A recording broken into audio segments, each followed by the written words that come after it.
Hello, I'm Dr. Sam and this is Dr. Sam's Health. In my previous videos I was talking about dieting, and I promised to talk about the 3 diets that make sense to me as to a physician who knows biochemistry, physiology, and someone who actually tried quite a few nutritional approaches in my lifetime. So today I'm going to fulfill my promise, and I'm going to talk about them. And it just on a very basic fundamental level, we can talk about the 3 main approaches to change your diet, to manipulate your food intake in order to achieve weight loss.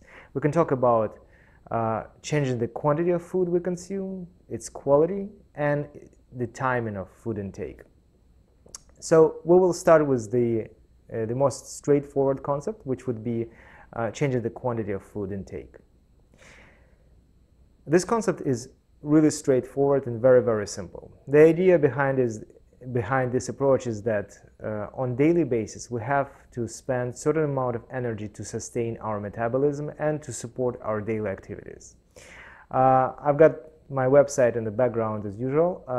The main reason for that is we have some tools that can help you to calculate your basal metabolic rate or resting metabolic rate, which is simply the amount of energy your body needs to maintain its minimal functioning. Also, there are certain empirical coefficients that we can apply to BMR or RMR in order to calculate our projected daily energy expenditure. For example, in my case, my BMR would be around 1900 calories, or let's say 2000.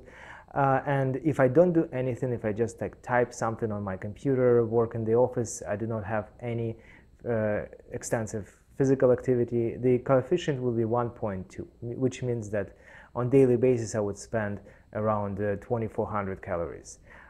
If I engage in some exercise, if I move more, my coefficient would be 1.5, and it would mean that on a regular day, when I not only do some paperwork, I also work out, I walk a lot, I engage in moderate physical activity in general, I would spend around 3000 calories a day.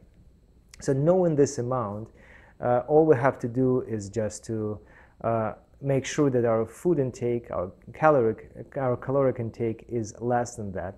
We're creating caloric deficit, and in order to sustain all these activities of my day, my body will have to burn some fat in order to replenish or fulfill this caloric deficit. This concept is very straightforward, as I said. It's very easy to start this diet. All you have to do is just reduce your food intake. Though this approach has a couple of disadvantages. Specifically, by reducing your caloric intake and not manipulating the quality of foods that you're taking, say you're following the classical North American balanced diet, you're consuming lots of carbs. When you're consuming some carbs or lots of carbs, you've got a spike of glucose soon after you have ingested them, which is followed by a spike of insulin, which is followed by a drop of glucose levels. And at this point, you will feel very hungry, and sometimes pretty much you are sending your body some sort of a mixed message. On the one hand, you are telling your body to spend energy because you don't have enough of it, and at the same time you're telling your body to store energy because you've got this insulin spikes. So that's a little bit of a controversy there, and because of that, I can almost guarantee you that if you just reduce your calories, you will feel hungry most of the time, to the point that you might even feel sad and depressed and upset half of the day. You have some mood swings. Also, another disadvantage of this approach is that for many people it's actually very difficult to count calories. You have to know exactly how much of specific foods you are taking in, what are their nutritional values in terms of calories. You don't really have to know how much protein and lipid and carbohydrates are there, but you at least have to calculate the calories. And it's a very good tool for someone who is obsessive compulsive, who is very pedantic and can track your calories. But for someone who doesn't have much time for this or doesn't like reading nutritional labels, it might be a little bit problematic. One more good thing about this approach is that pretty much you can eat whatever you want, as long as you don't eat too much of it. So that's the gist of this approach. It's very basic. I would say it's one of the oldest approaches. And when we'll be talking about two others, you will see that the changes in quality or timing of your food intake actually usually lead to reduction of caloric intake. They lead to caloric deficit. So let us talk about the second approach. The second approach is based on changing the quality of the foods we consume. Specifically, we can manipulate the amount of carbohydrates we ingest in order to change our metabolism in general.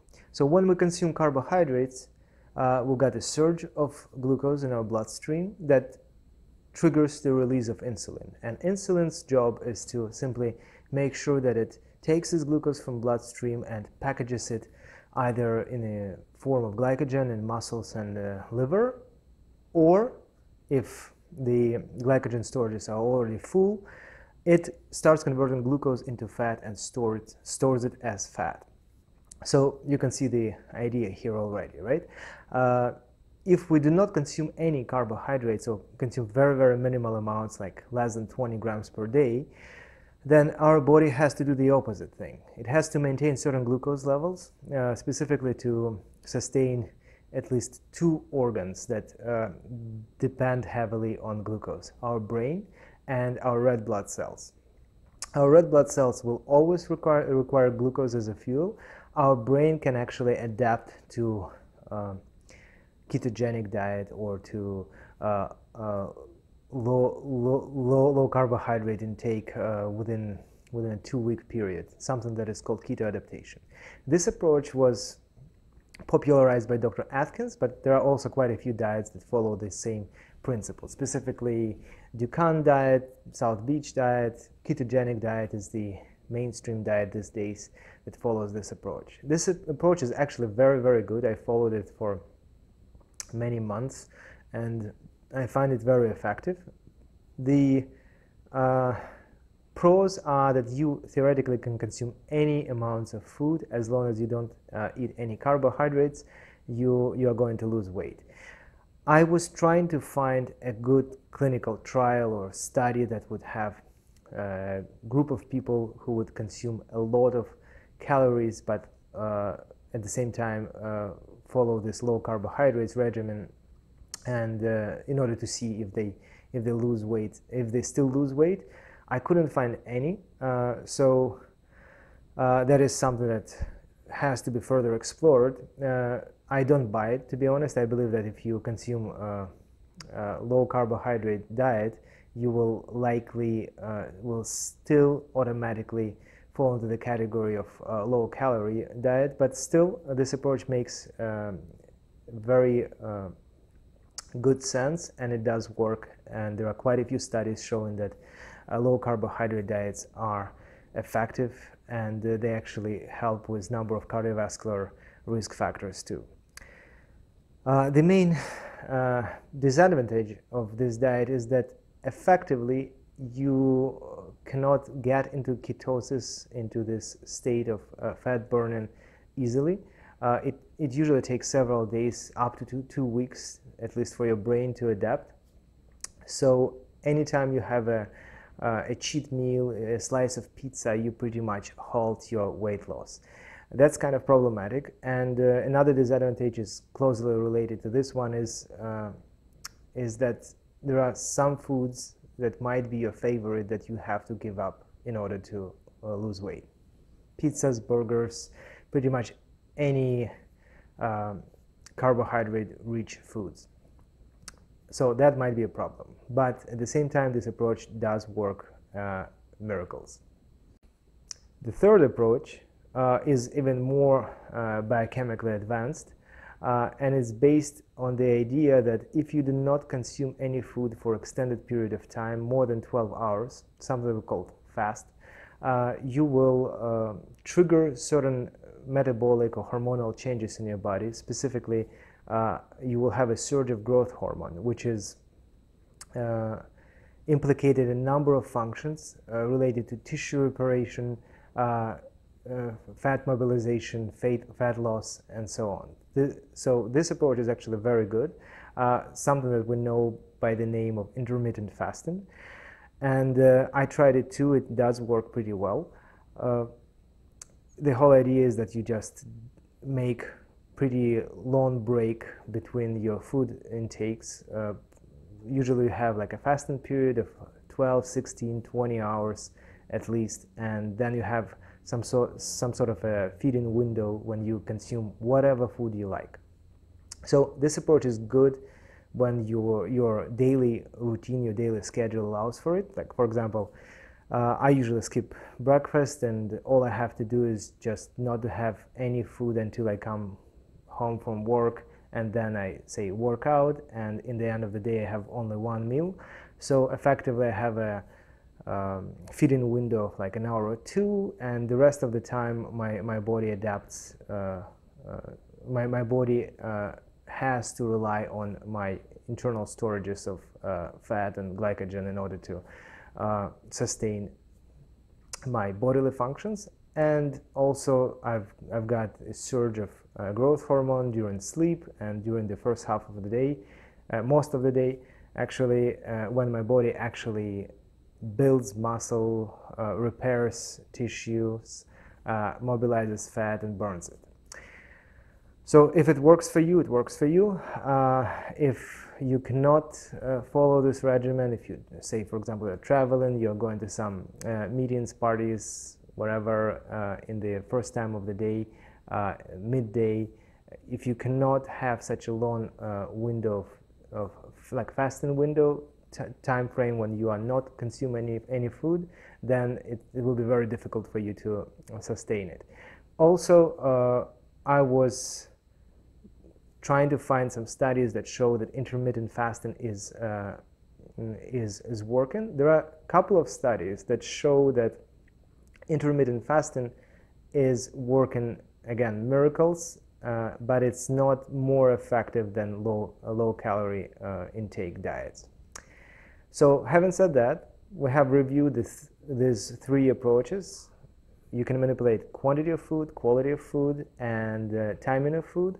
I don't see any reason why you cannot combine all three of them. Say you can consume a limited amount of low carbohydrate food in a very specific time frame, say between, I don't know, 6 and 10 p.m. for example, and you will maximize the effects of all the diets. They actually do work pretty well altogether. So I hope that this review was helpful, and it will help you to devise your own nutritional plan. I will make an effort, and I will actually talk about specific diets in my future videos, because I believe it's very interesting stuff to talk about, and I will go over all the pros and cons, the biochemistry behind them.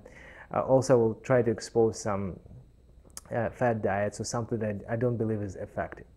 So if you like what you're seeing, please don't forget to subscribe, to like. If you have any questions or any suggestions regarding specific diets you would like me to talk about, please post your comments, ask your questions. I'll be happy to see some interest and to address them. I'll see you in my next video.